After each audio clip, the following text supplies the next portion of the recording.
Bon Marco, mais déjà ça fait plaisir de te voir. Bah ouais, La dernière fois qu'on s'était vu c'était à Clermont. Ouais. Ouais, on se retrouve un peu tous les ans. En tout cas, ça, les compétences, c'est toujours le même circuit. Donc. Évidemment, forcément. Plaisir de te voir aujourd'hui, c'est pas à Tourcoing mais à Roubaix. Comment ça s'est passé pour toi? C'était un concours très long, trop long presque, parce que voilà, il y avait des beaux plateaux chez les femmes comme chez les hommes. Mais en Perche du Tour, le principe c'est qu'on alterne un homme, une femme. Donc au bout du compte, on était 15 chez les femmes, 12 chez les hommes, ça fait un concours à 27. C'est vraiment beaucoup. Donc c'est difficile parce qu'en fait, entre chaque saut et après l'échauffement, il y a beaucoup d'attentes. Donc on peut se réchauffer une fois, mais se réchauffer entre chaque saut à chaque barre, c'est compliqué, on perd pas mal d'influx nerveux et les réglages sont vraiment difficiles à faire en fait. Donc la forme est très présente, c'est en train de monter bien comme il faut et il y a pas mal de maîtrises en France que j'avais pas du tout même cet été. Donc c'est en train de se mettre en place, il y a des trucs sympas qui vont sortir je pense, mais c'est un peu frustrant d'arriver super en forme, de faire le voyage à travers la France et de pouvoir trop s'exprimer, mais ça fait partie du jeu aussi, il y a une super ambiance, il y a un public sympa, donc voilà, il y a une belle performance, c'est sympa pour nous. Il y a une super ambiance, on l'entend d'ailleurs. J'espère que vous nous entendez bien, parce qu'il y a beaucoup de musique notamment. Tu le disais, ce rythme là dans ces compétitions du Perche du Tour, c'est vraiment différent des championnats dans la manière d'aborder la chose. En gros, on a 1 minute pour sauter. Donc au France Elite on est 12, aux Europes on est 12, au monde on est en finale on va dire 12 ou 16, ça dépend à peu près en gros. Et ce qui fait que 1 minute, même si chaque fille prend 5 minutes, on va dire il y a un peu de temps entre les montées de barre, machin, les motos, tout ça. C'est beaucoup plus resserré. On va dire 1 minute 30. Ouais. Si tout le monde prend sa minute ou ses 2 minutes, on est 10, 20 minutes maximum on va sauter. Et en général, c'est jamais 20 minutes. En France, 10 minutes grand max on saute. Et une fois qu'on est un peu écrémé, quand on commence les barres, on se retrouve à être 5, 4. Donc on saute en fait toutes les 3-4 minutes. Donc là, ça fait 35 minutes pour chaque saut. C'est un peu compliqué parce qu'on descend à chaque fois, on est vraiment à froid, on part de zéro, donc il faut se réchauffer. On perd pas mal d'énergie à refaire des gammes, à refaire. Même moi, j'ai refait des petits footings. Donc voilà, c'est un style qui est vraiment différent et c'est un mode qui est sympa parce que voilà, quand t'es en forme et que t'es calé, c'est pas un problème de s'arrêter. Mais en début de saison, c'est un peu compliqué et en même temps, t'as envie de t'exprimer, t'as envie d'enchaîner tes sauts et tu peux pas forcément. C'est pas dépendant de toi en plus. Donc voilà, il y a quand même vraiment du bon et c'est un bon petit groupe. Ouais. Justement, ton début de saison, parlons-en, comment ça se passe? C'était toujours du côté de Nice, dans ta structure d'entraînement. Comment ça se déroule?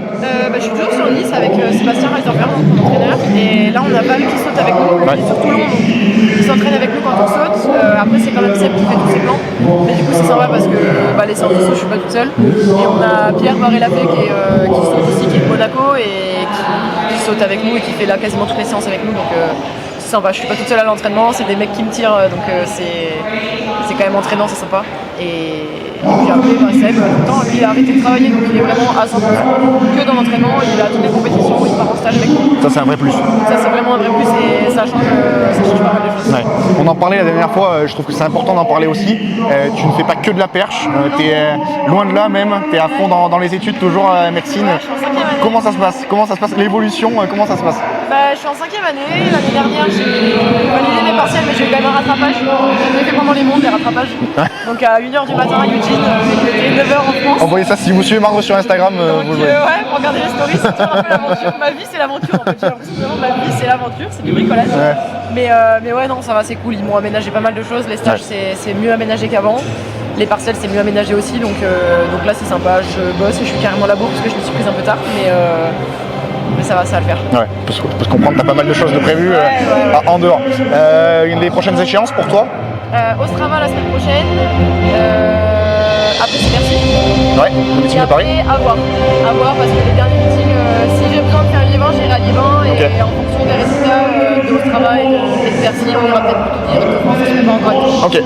Voilà. Et après, j'espère les Europes en salle. L'objectif en tout cas. Ouais. Les championnats de France donc à Clermont, la semaine d'après le All-Star, le meeting de Renault quand même. Ouais, je devais faire bien Gap, mais c'est une expédition avec les perches depuis 10, donc on va faire plus simple. On va aller là où on peut faire des perches sympas, une ambiance sympa et on préparera les bonnes compètes comme il faut. Donc voilà. Et après, la compète de la saison. Ouais, le Perche du Tour à Rouen. Justement, le transport des perches, c'est quand même un vrai dossier pour les perchistes, c'est toujours des galères. C'est un vrai dossier logistique, psychologique et financier. Là, cette saison, j'essaie de faire un peu plus de. Genre par exemple là mes perches elles vont directement au Strava. C'est Alicia Newman qui me les amène. D'Ostrava je vais essayer de les faire revenir direct à Bercy et comme ça de Bercy elles iront à Clermont, elles restent à Clermont, si elles partent aux Europes, elles partent aux Europes et ensuite j'ai pas besoin de m'en occuper.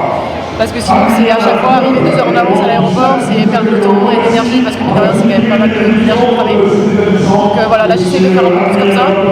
C'est juste de la logistique, faut avoir les perches qu'il faut pour pouvoir s'entraîner quand même à la maison et en même temps j'ai pas forcément besoin de faire ces études-là. Donc j'essaie de les faire vadrouiller un peu sans moi pour que je puisse moi prendre des avions plus facilement, moins cher et perdre mon énergie. Juste on finit sur ça. Changement de statut quand même. Depuis qu'on s'est vu, il y a eu quand même pas mal d'évolutions. On a l'impression que tu as pris de plus en plus d'ampleur. Tu le ressens aussi ça? Ben ouais, la dernière fois j'avais fait 4,45 à Clermont. Une semaine après je fais 65 les mondes. Cet été 70 les mondes des Europes. C'est clair que c'est pas la même.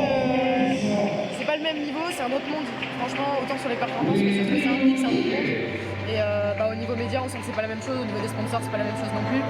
Et après, par contre, au niveau de l'entraînement, c'est pareil. Hein. Je fais toujours la même chose, mon sport c'est toujours le même. Bien sûr, même routine. Ouais, voilà, c'est ça. Après, forcément, les objectifs ils bougent parce que le niveau monte. Donc, on a toujours envie d'aller chercher un peu plus haut, mais voilà, c'est sympa. Et en même temps, ça fait plaisir d'avoir aussi un peu plus de reconnaissance et de pouvoir s'éclater avec le niveau qui suit. Les compétitions elles sont sympas. Je rentre facilement sur certaines compétitions. J'ai pu faire des dive Mais tu étais. Mais voilà, et après c'est un apprentissage. Les saisons comme ça elles sont super longues. Et en 2022 ça a été beaucoup trop nerveusement, physiquement, enfin c'était compliqué. Et voilà, et puis après il y a aussi on voit que ce qui se passe sur la piste. Mais nous on a aussi notre vie hors piste et il y a toujours plein de choses à régler. Et forcément moi 2022 ça a été la totale. Donc voilà, là je suis bien reposée. Et puis on essaye de faire des trucs bien. Donc on s'entraîne et on verra. On espère que ça va continuer et que ça va poursuivre sur cette voie-là. Merci Marlo. Merci. Merci Mathieu. T'es un chef.